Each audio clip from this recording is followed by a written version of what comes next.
পঁচিশে বৈশাখ বাংলা সাহিত্যের অনন্য প্রতিভা, বাঙালির আত্মিক মুক্তি ও স্বনির্ভরতার প্রতীক কবিগুরু রবীন্দ্রনাথ ঠাকুরের ১১৬তম জন্মবার্ষিকী পালিত হয়েছে।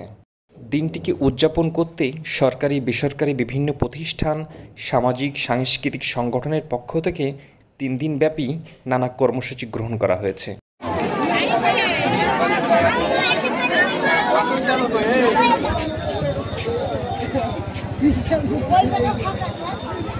এবার জাতীয়ভাবে কবির জন্মবার্ষিকী উদযাপনের প্রতিপাদ্য সোনার বাংলার স্বপ্ন ও বাস্তবতা, রবীন্দ্রনাথ থেকে বঙ্গবন্ধু। এই প্রতিপাদ্যে দেশের বিভিন্ন জেলা উপজেলায় বর্ণিলসব আয়োজন থাকছে।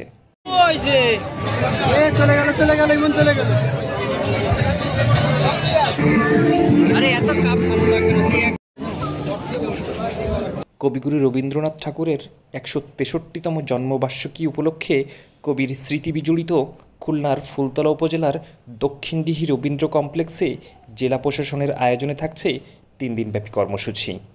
কুষ্টিয়া শিলাইদহ কুঠিবাড়ি সাজানো হয়েছে নতুন আঙ্গিকে, সেখানেই চলছে ২ দিনব্যাপী আয়োজন।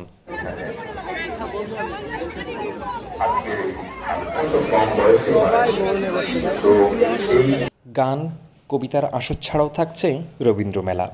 এছাড়া দেশের বিভিন্ন এলাকায় আয়োজন করা হয়েছে আলোচনা সভা, সাংস্কৃতিক অনুষ্ঠান, রচনা ও আবৃত্তি প্রতিযোগিতা। বসে নেই রবীন্দ্রসঙ্গীত শিল্পী সংস্থাও। ৪ দশক ধরে প্রতি বছরই ঘটা করে করা জাতীয় রবীন্দ্রসঙ্গীত উৎসব এবারও হচ্ছে। রবীন্দ্রসঙ্গীত নিয়ে ঢাকায় শুরু হয়েছে বড় বড় নানা ধরনের উদ্যোগ।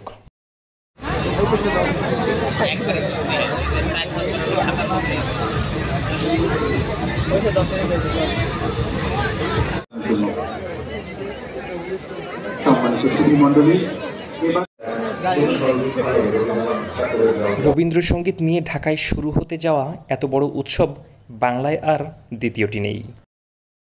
রবীন্দ্রনাথ ঠাকুর ১২৬৮ বঙ্গাব্দের ২৫শে বৈশাখ ভারতের পশ্চিমবঙ্গের কলকাতার জোড়াসাঁকো ঠাকুর পরিবারে জন্মগ্রহণ করেন।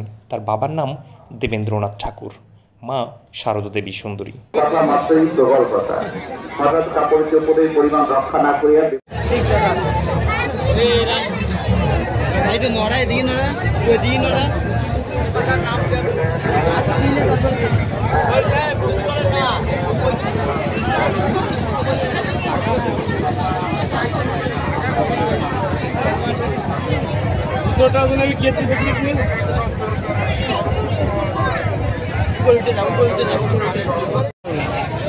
আস্তে না, আস্তে আস্তে সর।